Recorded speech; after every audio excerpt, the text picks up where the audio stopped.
10 to 1, a novel by Pete Howells. This short extract is read by Beth Fitzgerald. We were lost in a wood, Gemma and I. It was somewhere near the little village of Warboys in Huntingdonshire, and why we had trudged across fresh-ploughed fields, over ditches, climbing the little hillocks and sliding down the clods of fresh-turned earth, I do not know. I think we had been visiting an ageing relative of Dad's, or an old workmate of his or something. Perhaps we were bored. We were not getting the attention we required. Perhaps I was upset about being bored and not getting the attention. Maybe we had been told off and decided to run away from this big old house in Warboys and starve to death in the freezing cold as a punishment to our parents, who had not acknowledged us for at least 10 minutes. I do not know, I must admit. But I do remember those woods. And it must have been early spring, because I remember we found primroses in the woods. And we veered off the path, like Little Red Riding Hood was warned not to do.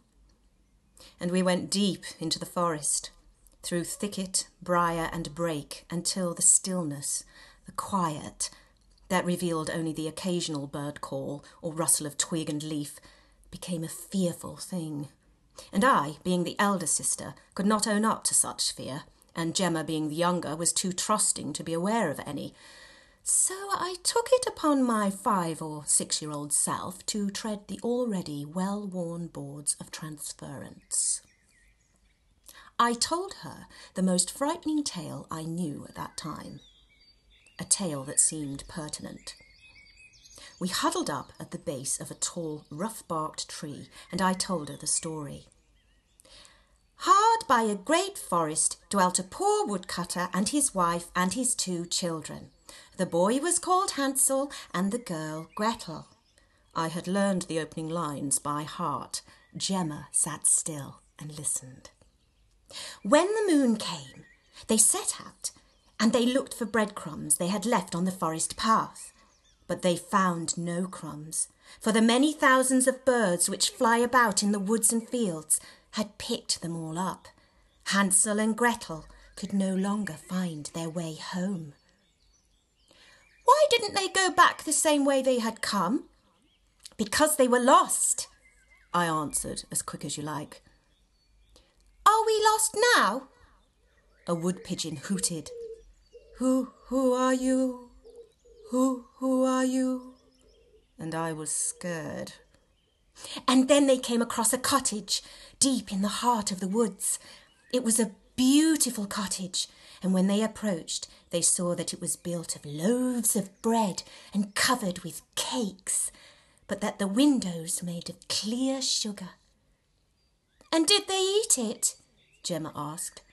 Then the wicked witch grabbed Hansel with her shrivelled old hand, carried him into a little stable and locked him in behind a barred door. Scream as he might, it would not help him.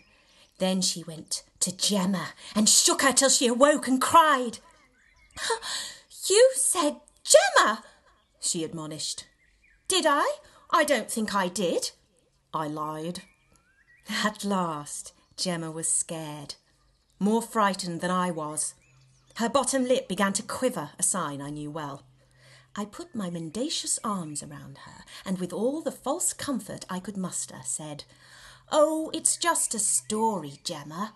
I'm sure someone will find us here in this deep and lonely forest. And they did. Seconds later, my father arrived, whacking down the bushy bracken and shouting our names. We ran to him. But I must confess, worried as I was, I could have done with just a bit longer in what was, in all probability, a small copse just beyond the garden of the house we were visiting. I have often thought of that forest. Sometimes it has been a deep jungle, at others a sylvan coppice. My adventures there, in my mind's eye, have always involved taking a different route out. Each route has been marked by different trees, different sizes, thicknesses and textures. Sometimes the journey has involved patches of sunlight breaking up the density of woodland. Sometimes there has been a large clearing and the virtually limitless choice of directions in which one could go in order to re-enter the darkness. Each course, each path, each trail represented a road not taken, and in my mind's eye, each tree, each bush, each clearing, each stream received a name, a label, and a story to go with it.